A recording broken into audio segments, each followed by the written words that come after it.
بسم الله الرحمن الرحيم الحمد لله رب العالمين والصلاة والسلام على أشرف المرسلين سيدنا ونبينا ومولانا محمد وعلى آله وصحبه أجمعين. رب اشرح لي صدري ويسر لي أمري واحلل عقدة من لساني يفقهوا قولي. السلام عليكم ورحمة الله تعالى وبركاته. أشهد أن لا إله إلا الله وحده لا شريك له وأشهد أن سيدنا وحبيبنا ومولانا محمدا صلى الله عليه وسلم عبده ورسوله. I openly declare and bear witness that none has the right to be worshipped except Allah subhanahu wa ta'ala, and that the Nabi Muhammad sallallahu alayhi wa sallam is the true and final messenger from Allah subhanahu wa ta'ala. أما بعد فقد قال سبحانه وتعالى في سورة الحج بعد أعوذ بالله من الشيطان الرجيم بسم الله الرحمن الرحيم ولينصرن الله من ينصره إن الله لقوي عزيز.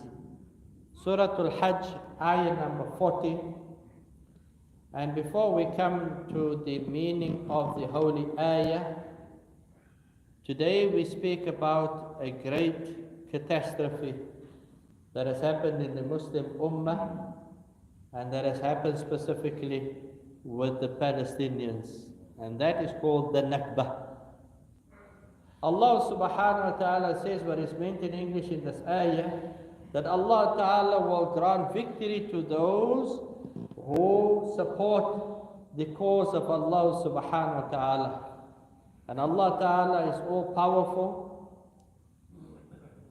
ونشهد أن لا إله إلا الله وحده لا شريك له يحيي ويميت بيده الخير وهو على كل شيء قدير. بشر رسول الله صلى الله عليه وسلم بالعودة إلى مكة وهو مخرج منها. The Nabi alayhi salatu wasalam gets glad tidings from Allah subhanahu wa ta'ala after he had been expelled from Makkah al-Mukarramah. And Allah subhanahu wa ta'ala says in Surah Al-Qasas, ayah number 85, إِنَّ الَّذِي فَرَضَ عَلَيْكَ الْقُرْآنَ لَرَادَّكَ إِلَى مَعَادٍ. That the one who has given you the Holy Quran is the one that make you return. That will have you return. So the Nabi alayhi salatu wasalam, we know, had experienced aggression, violence, oppression from the people of Mecca and from the Quraysh. And at the time when the Nabi alayhi salatu wasalam had been expelled, moves on to the outskirts of Mecca and looks back at Makkah al-Mukarramah, and the Nabi alayhi salatu wasalam says the following: ما أطيبك من بلد وأحبك إلي ولولا أن قومي أخرجوني منك ما سكنت غيرك. The Nabi alayhi salatu wasalam says, there is not a more beautiful country, not a more beautiful place like you, Makkah al-Mukarramah. And you are beloved to me.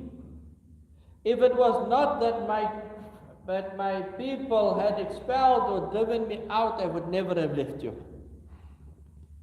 Today, we say to our Palestinian brothers and sisters who are facing the same kind of expulsion, who are also refugees, who had been driven out from their towns and their villages, we say to them, you say the same. ما أطيبك من مدن وقرى ولولا أن أخرجنا منك ما خرجنا. You say to your villages and your towns, that we have been expelled from you, and you are a beloved country to me. There is no better place for me than you. And if it was not that we had been expelled, then we would never have left. وَالْعَوْدَ قَرِيبًا. We tell them that your return is soon, insha'Allah subhanahu wa ta'ala. That your return is imminent.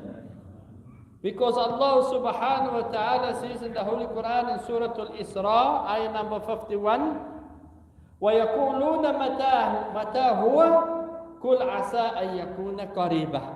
They ask you, when will it be? Tell them that it might be soon. Jama'at al-Muslimin, we speak today so that we remind ourselves and our young people about the Nakba. Nakba in English would be translated to the word catastrophe. But this Nakba, which is now in its 74th year, was the worst of Nakabat, the worst of catastrophes that happened. It is the Nakba, the catastrophe of the Palestinian people, where they were forcibly removed from their land. They were expelled from their country, from their towns and their villages. They were killed wherever they were found. The Nakba of the earth of Palestine, where that was looted and pillaged, extortion, is in reality the Nakba of the Muslim Ummah. Because our holy land is there. Masjid Al-Aqsa is there.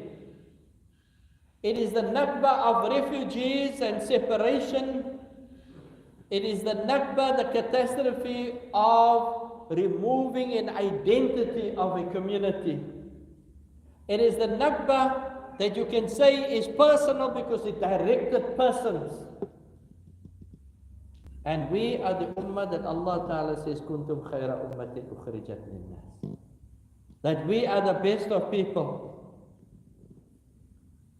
This Nakba, and I purposefully want to remind myself and your honorable selves, was orchestrated by the West. Everybody that you would look up to, they're so sophisticated. They are the worst of animals on the dunya.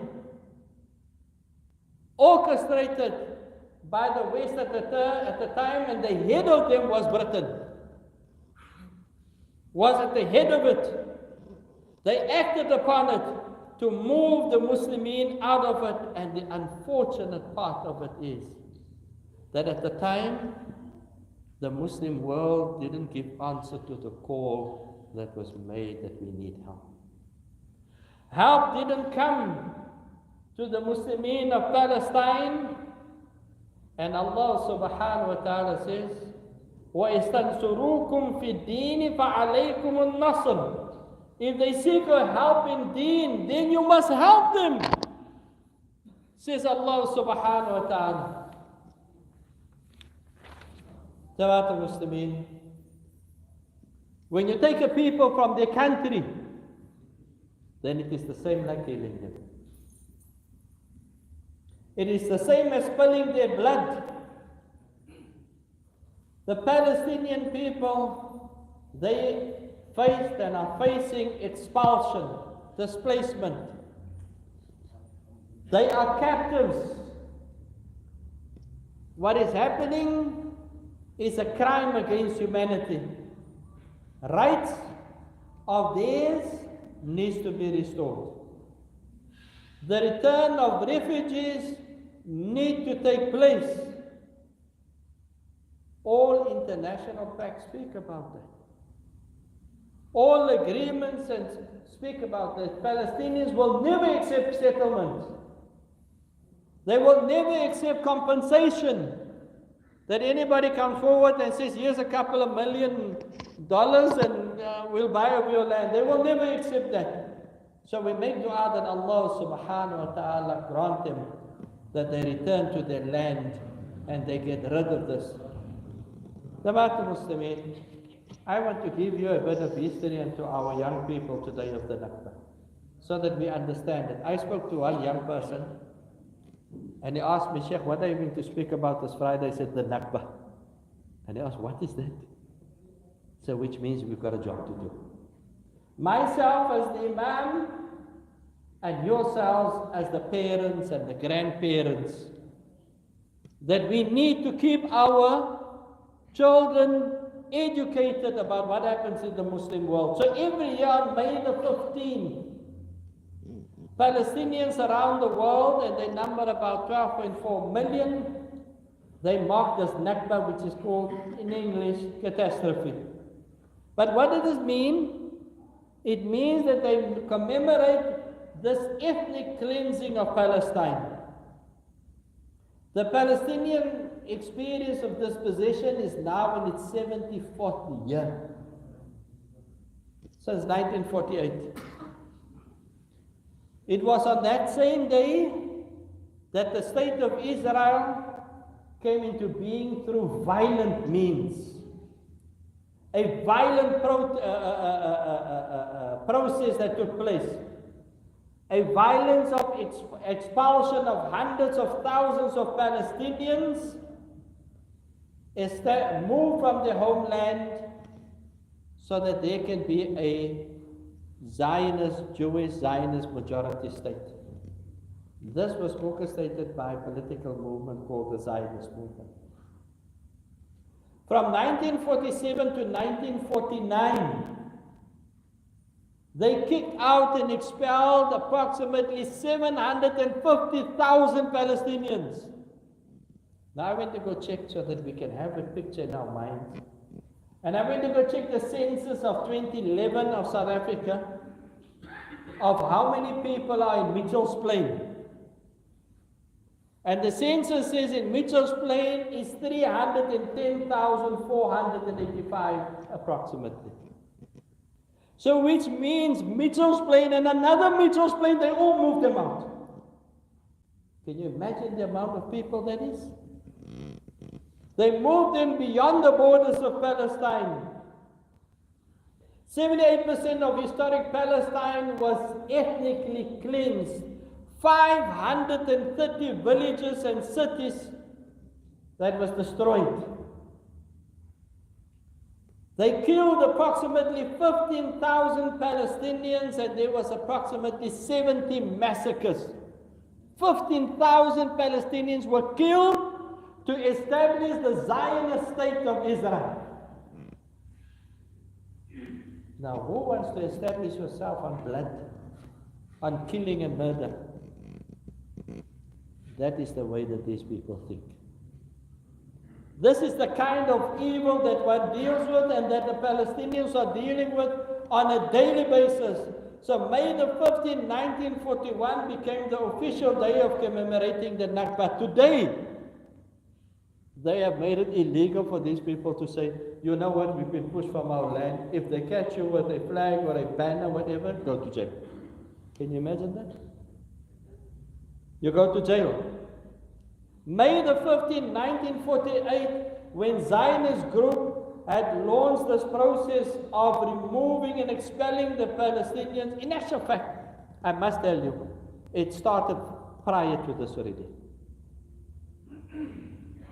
On May the 15th, half of the total number of Palestinian refugees had already been forcefully expelled from their country before 15 May 1948. And Israel today continues to oppress and dispossess Palestinians up to today. What caused the Nakba?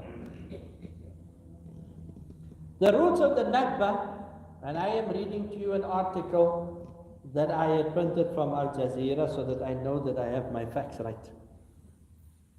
The roots of the Nakba, they say, comes from this Zionism, which was a political ideology in the late 19th century in Eastern Europe. Kijk, waar was die bliksems? They were in Eastern Europe. It came from that. What did they want? They have this belief that the Jews are a nation or a race that deserves their own state. And by the way, we do make a difference between the Jews and the Zionists. Because the Jews believe, and we'll come to that they should not have a state. From 1882 onwards, thousands of Eastern European and Russian Jews began settling in Palestine when they faced this opposition from the Russian Empire towards them. In 1896, Theodor Herzl, who was the head of this, he started 1896. He started this role of there must be a Jewish state. And you know who they targeted first for their state? Uganda. And then Argentina. And then after that they decided, no, we have to go to Palestine because this is the Holy Lands. This is the land promised to the Jews by God. In the 1880s, the community of Palestine Jews, Palestinian Jews, they were called Yishuv. They amounted to 3% of the total population. These Yishuv, they did not aspire to a modern state, modern Jewish state. Herzl, you know, if there's one sultan that I really feel for is Abdul Hamid II. You can watch, there is a movie out on that, a series called Paytaht. P-A-Y-I-T-A-H-T. Paytaht, Abdul Hamid II. The Sultan found him in a sea of betrayal from the Muslims also. He was approached by Herzl, Theodor Herzl, and he said, I want land in Palestine. I will give you so much wealth. It will outlive you, your children, your grandchildren, your great-grandchildren. You would never have to worry about wealth again. And Abdul Hamid II, rahimahullah, told him that the land of Palestine belongs to the Ummah of the Nabi alayhi salatu wasalam. The Nabi alayhi salatu wasalam had made Mi'raj from there. Sahaba had spilled their blood there. Martyrs died there. I cannot give you a spare length of the land of Palestine. That is how strong he was. But Britain and France, and we must remember this, because we are always so impressed with these societies. Britain and France devised a plan on how they are going to carve up the Middle East and how they are going to get the Jews into Palestine. So in 1917 was the Balfour Declaration, and the Balfour Declaration promised to help the establishment in Palestine of a national home for the Jewish people, vowing to give away a country that was not even theirs. And this is the thing of the West. You will find that history proves they always come into the Muslim lands and call fitna and fasad there. They are the ones that bring in fitna and fasad in there. And then sometimes we are so silly, we say this is the modern world, this is progression. But they have deviant means to the Muslim Ummah. One of the things that is most disliked by the non-Muslims, and I'm talking about certain of them, not all of them, is your day of Jumu'ah. Your day of Jumu'ah. And so many things, and Jama'at al-Muslimin, we must be more in the masjid. Otherwise, they would be saying, we're successful, we got them out of the masjid also. It is now just a building that is standing there. You and I, we have a responsibility. What we do today will have an effect in the future. How you raise, just this morning I saw a video. I'm not sure what to make of it. But they say that the Muslim population is increasing over Europe. it's increasing. Actually sent by some missionary, Christian missionary. I'm not sure whether it's meant to stir up Islamophobia or whether the facts are true. But they estimate that in 2030 and so on, 20, 30 years from now, then the Muslim population would exceed the rest, and they would not be able to, and the Muslims will be in majority. Because the Muslims have more children than what they have. So I want to say, take heed to the words of our old imams, to the people that are younger. Maak jou ouma sterk. Het sommer baie babies. Because this is how we are going to beat in numbers. But nevertheless, so from 1919 onwards, Zionist immigration to Palestine, facilitated by the British, they helped them move. It increased dramatically to the point where Weizmann, who later became Israel's first president, he says, my dream is making Palestine as Jewish as England is English. Making Palestine as Jewish as England is English. And they stayed on the road. What do? We are too busy fighting small things with one another, busy fighting each other, and meanwhile the world is moving out of our hands. And our children or grandchildren or great-grandchildren is going to turn around and say, what did you do in your time? How did you let this slip through your hands? What were you busy with? Where were you? What did you do? So 1922 to 1935, the Zionist population rose from 9% to 27%. This is how they were bringing in all of the Jews from different. But when that happens, when the increase happens, don't think it just happens, there's space there, go take it over. It means that they are forcing out the Palestinians out of their home as they bring in more. That is what happens. When the Nazis seized power in Germany, 1933, 1936, approximately 30 to 60,000 European Jews arrived at the shores of Palestine. 30 to 60,000. So in 1936, the Palestinian Arabs, they rose up in revolt. What do you think? Who crushed them? The British. It's not even their land, but the British crushed them violently. The British destroyed approximately 2,000 Palestinian homes, and 9,000 Palestinians were put in concentration camps by the British government and the British army. They went through violent interrogations, and they deported approximately 200 Palestinian nationalists. At least 10% of the Palestinian male population had been killed, wounded, or exiled and imprisoned by the end of the revolt. In 1947, the British government announced it is handing over. We can't handle this thing anymore, supposedly. We're handing over to the United Nations. Do you think the United Nations work in the favor of Muslims? They've never worked in the favor of Muslims. They give it over to the United Nations, and on November the 29th, 1947, the UN adopted Resolution 181. And what is their recommendation? That the land of Palestine must be divided between the Jews and the Arabs. From outside, must be divided. Right, must be divided. The Jews in that time was 1/3 of the population.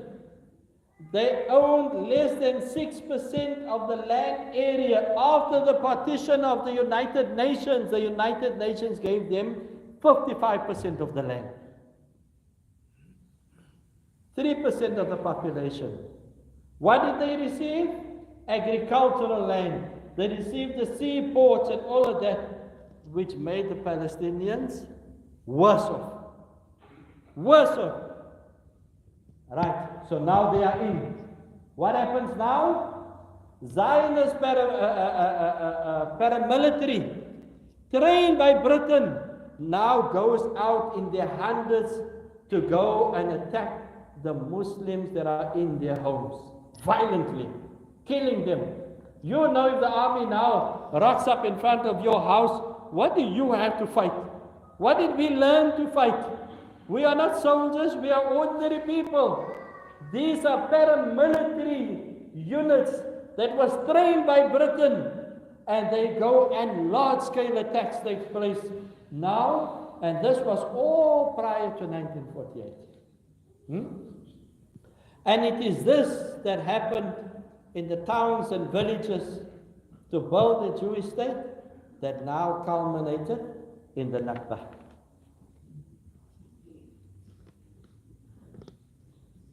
You know what's so strange? Is on the 15th of May 1948, or let me say the night before, the British says, right, we're ending our occupation.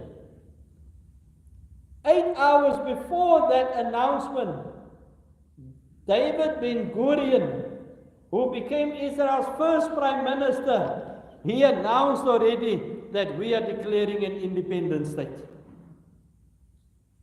This is how they work behind the backs of the Palestinians.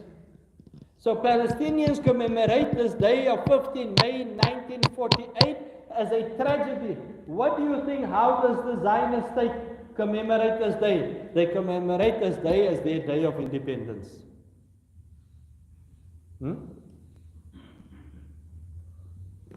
So displacement of the Palestinians happened during the mandate of Britain, and it was passed by the UN.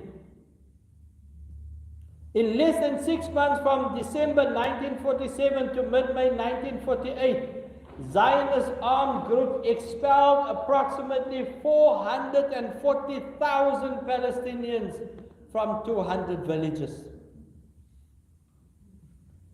We remember all of the massacres that took place. There are many massacres that are mentioned here, and I'm talking about thousands and thousands of people that were either killed, displaced, or thrown in jail, or they became refugees, and so on.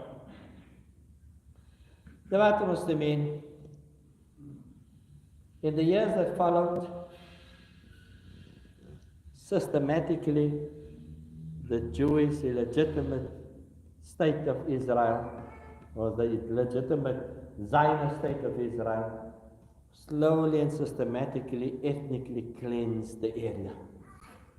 In 1950, the remaining 2,500 Palestinian residents of the city of Masjid were forced into the Gaza Strip.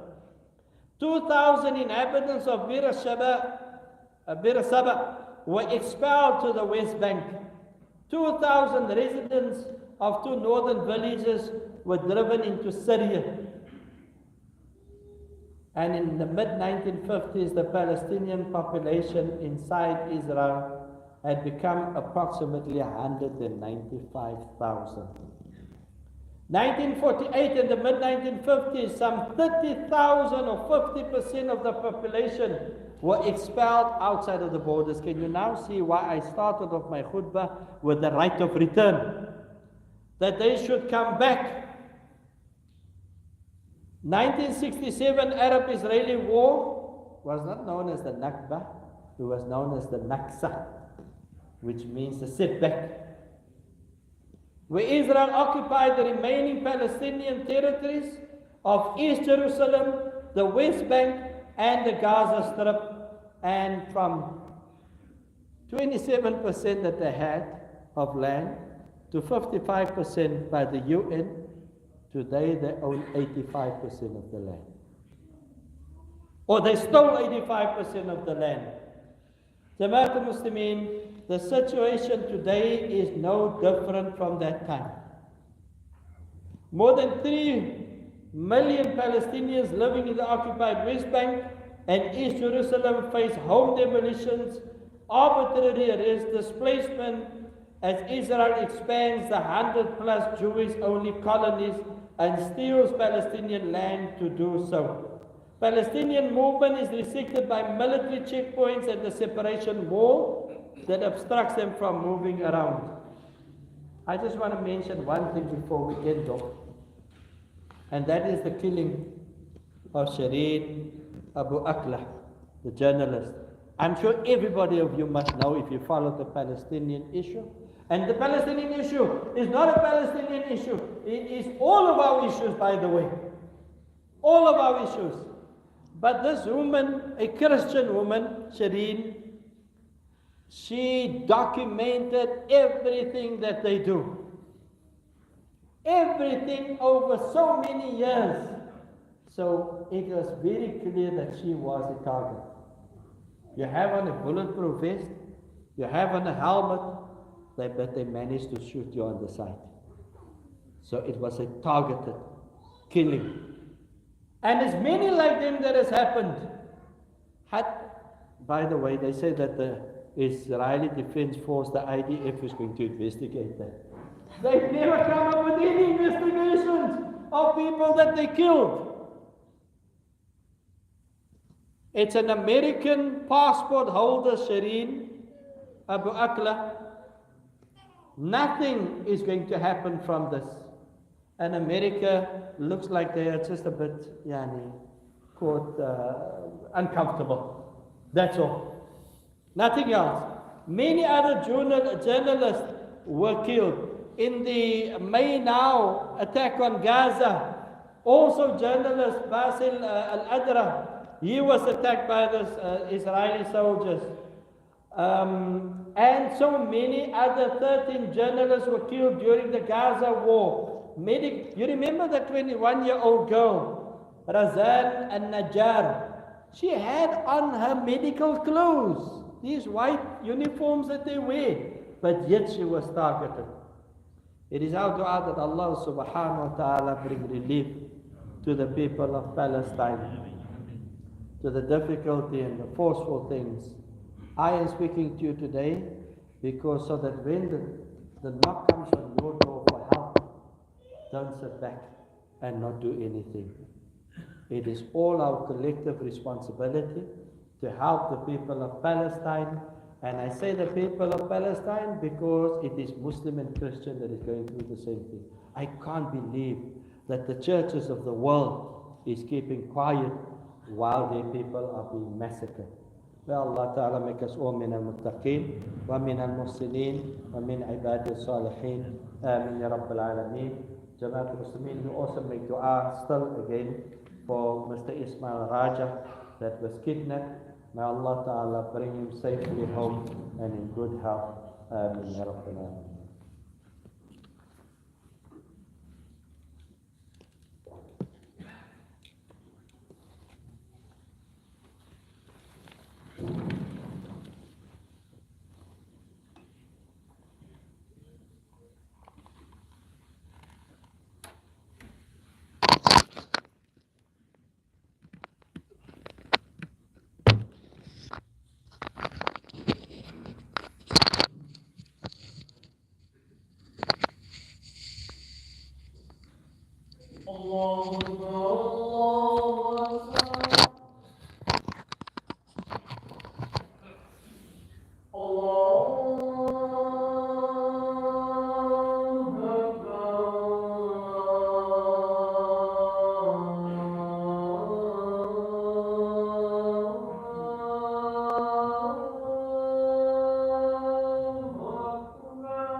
السلام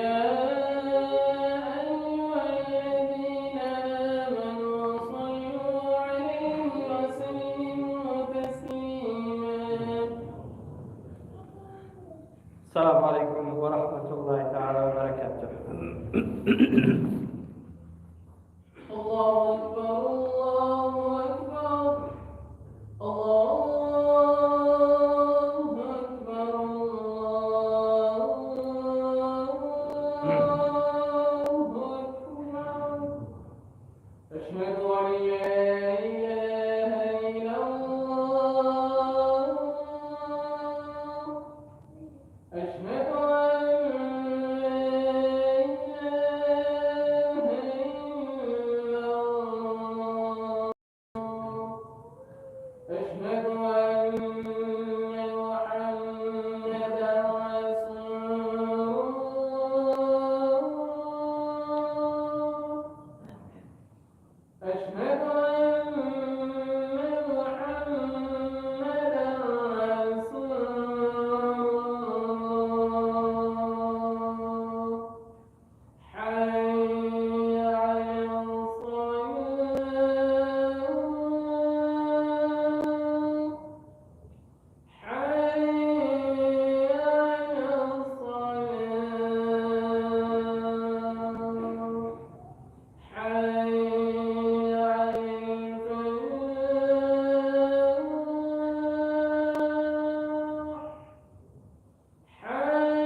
الحمد لله نحمده ونستعينه ونستغفره ونعوذ بالله من شرور أنفسنا وسيئات أعمالنا.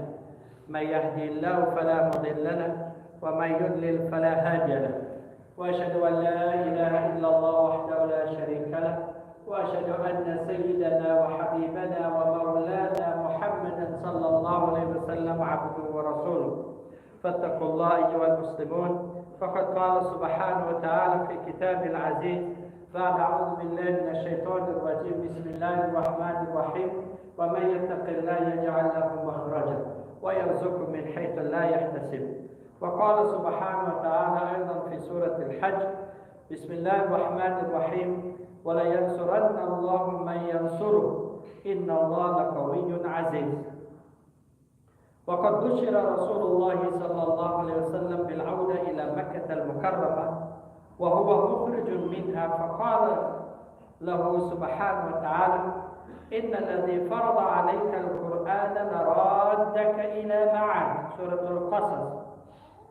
والنبي صلى الله عليه وسلم وقف موقفا إلا وفيه عزة والنصر للدين، أذب فصبر وأوذي فانتصر، وخاطب مكة وهو خارج منها مهاجرا، فقال لها: ما أطيبك من بلد وأحبك إلي، ولولا أن قومي أخرجوني منك ما سكنت غيره. واللاجئون الفلسطينيون في ذكرى 74 عام للنكبة يقولون لمدنهم ولقراهم ولأراضيهم التي أخرجوا منها: ما أطيبك من مدن وقرى، ولولا أن أخرجنا منك ما خرجنا، والأولى إن شاء الله تعالى قريبا. فقد قال سبحانه وتعالى في سورة الإسراء: ويقولون متى هو، قل عسى أن يكون قريبا. ترجع إلينا ذكرى النكبة بعامها 74، وهي النكبة تختلف عن كل النكبات، فهي النكبة الإنسان الفلسطيني الذي كان ولا يزال يهجر من أرضه ويطرد من وطنه ويقتل حيثما كان، وهي نكبة الأرض الفلسطينية التي سلبت وبني فوقها المغتصبات، وهي النكبة الأمة المسلمة التي فقدت أرضا مقدسة مباركة، إنها النكبة اللج والشتات. والنكبة فقد الهوية والذات لأمة كانت ولا زالت خير أمة أخرجت للناس. وبالأسف الشديد تأخر العرب والمسلمين عن الإجابة والاستغاثات المسلمين في فلسطين. وقد قال سبحانه وتعالى في سورة الأنفال: إن استنصروكم في الدين فعليكم النصر. بارك الله لي ولكم في القرآن الكريم، ونفعني وإياكم بالآيات والذكر الحكيم. أقول قولي هذا واستغفر الله لي ولكم ولوالدي ولوالديكم ولسائر المسلمين والمسلمات والمؤمنين والمؤمنات فاستغفروه إنه هو الغفور الرحيم.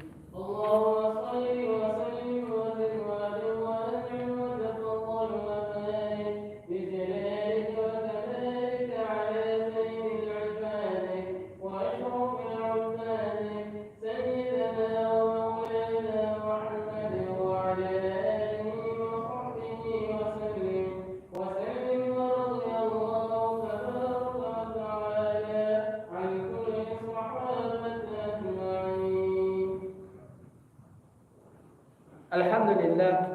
الحمد لله الذي هدانا لهذا وما كنا لنهتدي لولا أن هدانا الله. وأشهد أن لا إله إلا الله وحده لا شريك له، وأشهد أن سيدنا وحبيبنا ومولانا محمدا صلى الله عليه وسلم عبده ورسوله. فقد قال سبحانه وتعالى في سورة إبراهيم: وإن تعودوا نعمة الله لا تحصوها إن الإنسان لظلوم كفار. وقال النبي صلى الله عليه وسلم: إن دماءكم وأموالكم وأعراضكم عليكم حرام كحرمة يومكم هذا. أما بعد، فإن أصدق الحديث كتاب الله، وخير الهدي هدي محمد صلى الله عليه وسلم، وشر الأمور محدثاتها، وكل محدثة بدعة، وكل بدعة ضلالة، وكل ضلالة في النار. إن الله وملائكته يصلون على النبي يا أيها الذين آمنوا صلوا عليه وسلموا تسليما. اللهم صل وسلم وبارك على سيدنا محمد كما صليت على سيدنا إبراهيم وعلى آل سيدنا إبراهيم، وبارك على سيدنا محمد وعلى آل سيدنا محمد كما باركت على سيدنا إبراهيم وعلى آل سيدنا إبراهيم في العالمين إنك حميد مجيد. وارض الله عن الخلفاء الراشدين أبي بكر وعمر وعثمان وعلي وعن الصحابة والتابعين وتابعهم بإحسان إلى يوم الدين. اللهم أعز الإسلام والمسلمين، اللهم أعز الإسلام والمسلمين، اللهم أعز الإسلام والمسلمين، وأذل الشرك والمشركين، ودمر اليهود والنصارى أعداءك أعداء الدين. اللهم شتت شملهم، اللهم مزق جمعهم، اللهم دمر ديارهم، اللهم انصر من نصر الدين واخذل من خذل المسلمين. اللهم انصر المسلمين في فلسطين، اللهم انصر المسلمين في فلسطين، اللهم انصر المسلمين في كل مكان يا رب العالمين. ربنا آتنا في الدنيا حسنة وفي الآخرة حسنة وقنا عذاب النار. عباد الله، إن الله يأمركم بالعدل والإحسان وإيتاء ذي القربى وينهى عن الفحشاء والمنكر والبغي يعظكم لعلكم تذكرون. اذكروا الله يذكركم ودعوه يستجب لكم، ولذكر الله تعالى أعلى وأهم وأتم وأكبر، والله يعلم ما تصنعون. أقيموا الصلاة إن الصلاة كانت على المؤمنين كتابا موقوتا.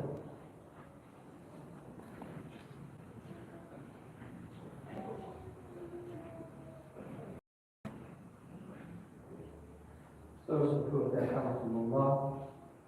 لا تفترض المودة.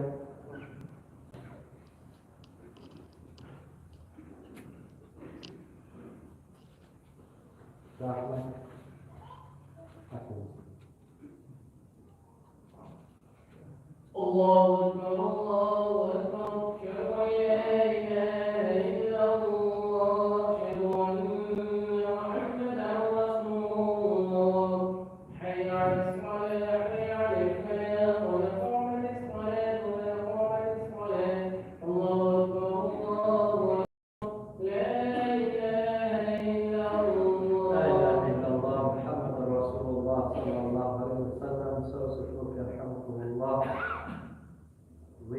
one space open there, try to get someone from the back, come with your musalla, and all the socks don't need to move. Someone from the back, you can come with your musalla, come to the front.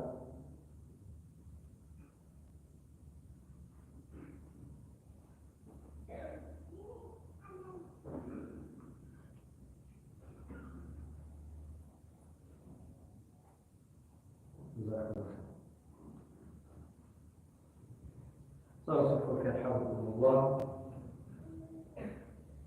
الله أكبر.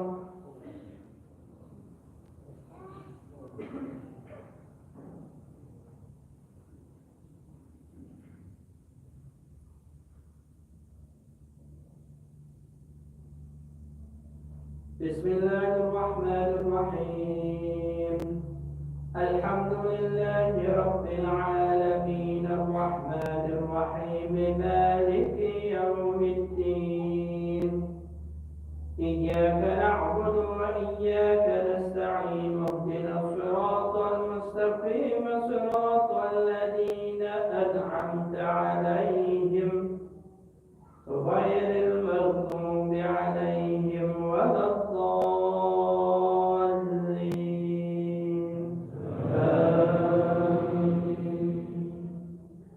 بسم الله الرحمن الرحيم. ألم تر كيف فعل ربك بأصحاب الفيل؟ ألم يجعل كيدهم في تضليل وأرسل عليهم طيرا أبابيل ترميهم بحجارة من سجيل فجعلهم كعصف مأكول. الله أكبر.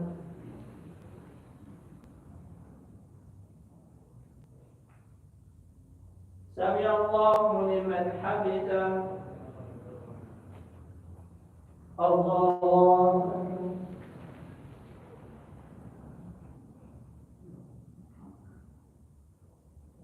الله أكبر. الله أكبر.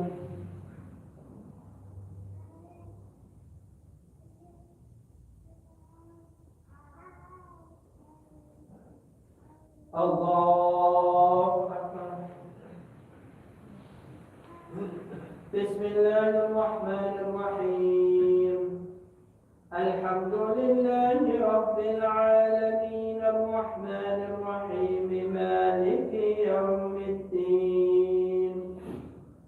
إياك نعبد وإياك نستعين اهدنا الصراط المستقيم صراط الذين أنعمت عليهم غير المغضوب عليهم ولا الضالين.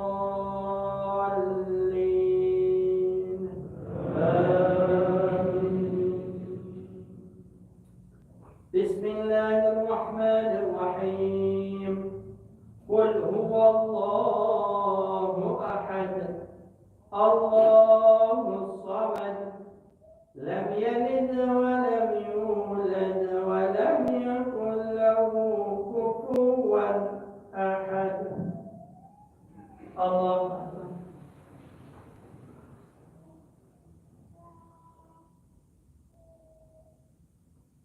سمع الله لمن حمده. الله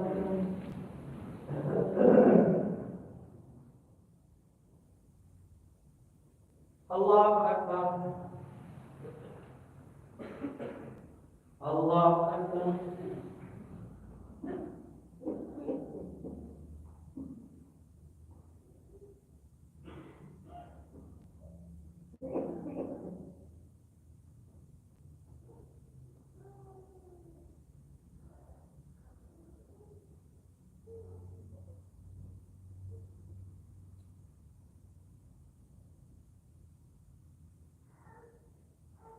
الله أكبر.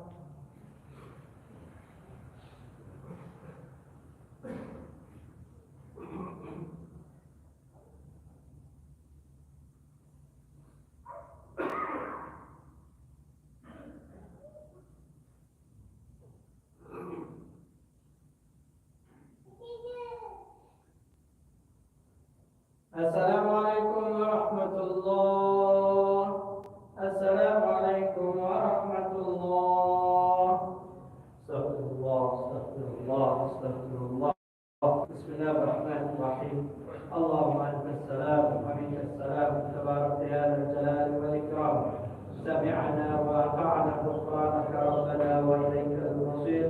اللهم إنا نسألك العفو والعافية والمعافاة الدائمة في الدين والدنيا والآخرة، والفوز بالجنة والنجاة من النار. اللهم حبب إلينا الإيمان وزين في قلوبنا، وكذب إلينا الكفر والفسوق والعصيان، واجعلنا من الراشدين. اللهم رب الناس أذهب البأس، اشفي أنت شافي، لا شفاء إلا شفاءك شفاء لا يغادر سقما. اللهم رب الناس أذهب البأس، اشفي أنت شافي، لا شفاء إلا شفاءك شفاء لا يغادر سقما. اللهم رب الناس أذهب البأس، اشفي أنت شافي، لا شفاء إلا شفاءك شفاء لا يغادر سقما. اللهم اغفر لأهل القبور من المسلمين والمسلمات والمؤمنين والمؤمنات، يرفع لهم الدرجات وكفر عنهم السيئات يا رب العالمين. وصلى الله على سيدنا محمد النبي الأمي وعلى آله وأصحابه وبارك وسلم. رب اغفر وارحم وأنت خير الراحمين.